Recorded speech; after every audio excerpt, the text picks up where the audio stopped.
gentlemen, introducing these two boxers once again. Your first fighter standing in the blue corner, representing the Real Deal Boxing Gym, he is Marc Blundell.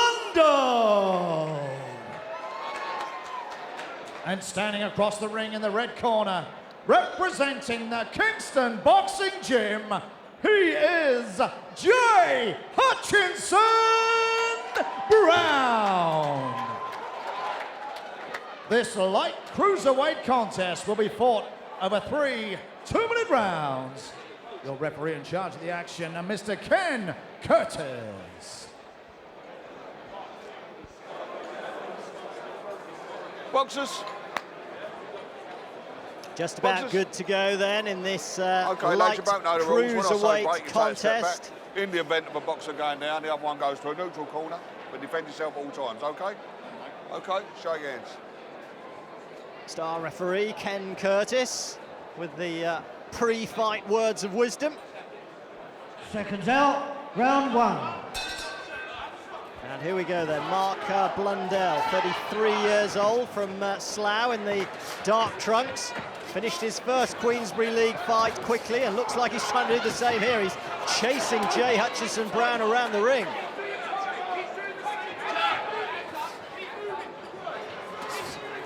Brown, 12 years younger at just 21 years of age. He's got to be on his mettle here because Blundell looks like he's hunting a quick finish.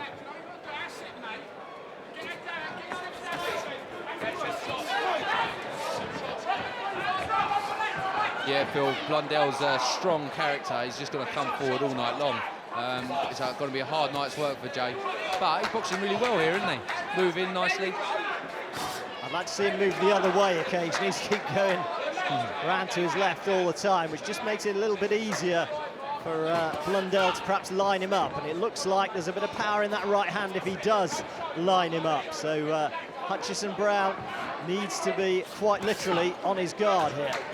Yeah, definitely, and Hutchinson Brown's left hand does drop quite a bit after he jabs, so you can see that, there you go, he's lining that right hand up constantly, but it is a bit samey, you know, he's just walking forward and just looking for that big right hand. Yeah, not too much variety so far. Attempted uppercut there from Blundell, but that apart, it's just that big right hook that he's looking for. I'm really actually quite pleased with Hutchinson Brown because in his last fight, he came forward just very similar to how Marc's doing here, but he just bombed away. But this time he's actually moving and boxing, and you know, I think if he tires that Marc out, you know, there's going to be a bit of a change of scenery, if you like, in the fight. Well, it was 2 minutes of almost identical action with Blundell hunting his man, and Hutchinson Brown covering up really well for the most part, using his speed around the ring to get out of the way. Some very useful words of advice from his corner, who were yelling out hands up all the time because he certainly didn't want to get caught by one of those bombs from Blundell. But in terms of avoidance, that was a pretty good round for Hutchinson Brown. Yeah, they've given him exactly the right advice to actually move. And Marc Blundell will get tired. You know, when you throw a big shot and you miss, it's nothing worse. You know, it really does take it out of you. So, you know, I do expect that halfway through the second round, going into the third round, you know, there's going to be a change where it'll be the other way. Jay Hutchinson Brown will actually be the one coming forward and hurting Marc Blundell. Corners. It'll be very interesting to see if at any stage Blundell has a plan B, because he pretty much laid his cards on the table there in that first round. Round 2. Yeah, and Phil, in the weigh-in today as well, Marc Blundell came in £6 over the weight agreed.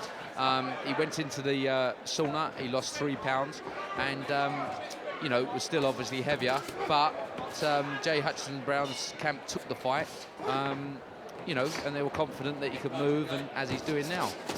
Well, if he could just keep that going, then maybe that extra work that Blundell had to do could just take a toll in the latter stages as well. That's exactly what I'm thinking. You know, being in the sauna for 40 odd minutes, and you know, it does take its toll. Hutchinson Brown still keeping those hands nice and high, and just beginning to counter himself a little bit here, perhaps growing in confidence.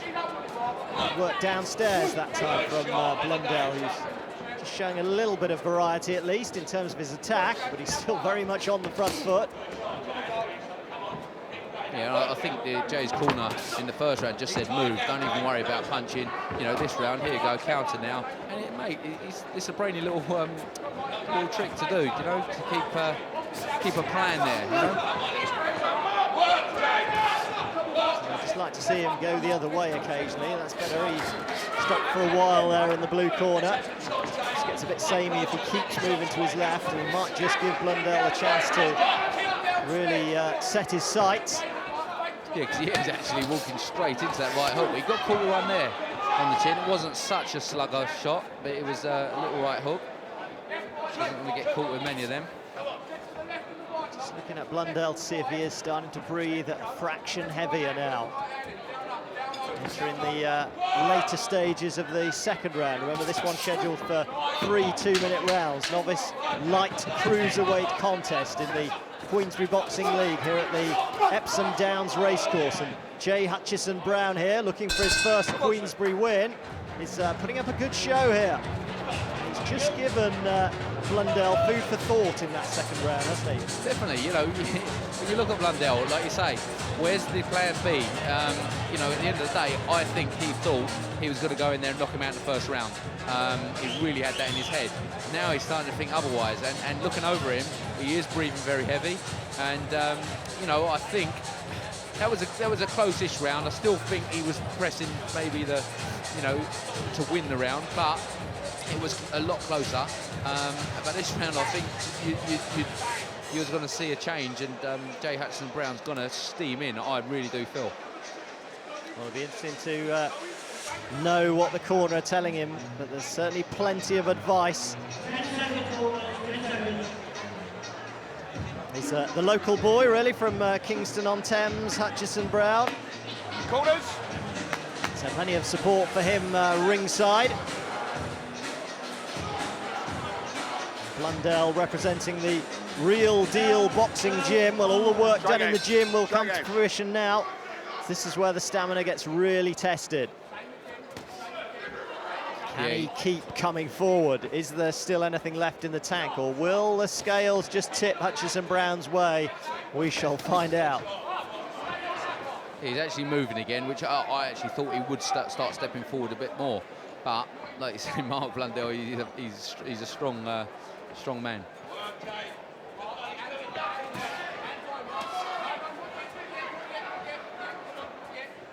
He definitely wouldn't want to be caught by one of them big shots, you know, that's all I can say.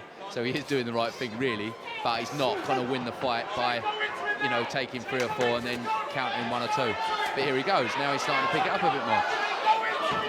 This will make it very interesting. Brown getting some encouragement from his corner. I actually want him to get a little bit closer. Yeah, his corner saying, run into him, Jay, run into him. And actually, that will work, you know. Put your head on his chest, start winging shots over the top. Yeah, and I suppose if he doesn't give Blundell the room to work in, then even those big shots are not going to work for Blundell. Exactly, so. he's going to go over his shoulder.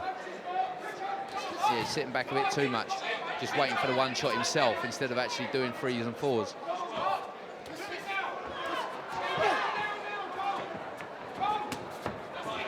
He's going to want, at the end of this fight, to say, oh, do you know what, I wish I started earlier. I wish I started putting a bit of pressure on. Still Blundell on the front foot, coming forward. Hutchinson Brown being encouraged now to go for a big finish by his cornermen. Yeah. You know, Mark's actually impressed me a little bit, because I did think he would puff out, but he's still there, he's still plodding forwards, he's still throwing shots, and he's actually added a little bit, you know, a jab to an extent. And the corner are right, because Hutchinson Brown's best shots here are all missing. He's too far away. Yeah. Well done. Good fight by both men. Yeah, you could just see a little bit of marking up on the nose of Blundell towards the end, as though Hutchinson Brown was beginning to find his range. But for me, he really did need to just step forward a fraction more in that third round, and perhaps take a risk, maybe. but he could really have snatched that. As it is, once more, it's another close one for the judges to decide, and it's very much what sort of style you go for. The pouring forward, the come forward stance of Marc Blundell, or perhaps the greater variety, but the counter boxing of Hutchinson Brown, who spent the best part of the first round certainly on his bike around the outside. Here we go. Boxers. Boxers.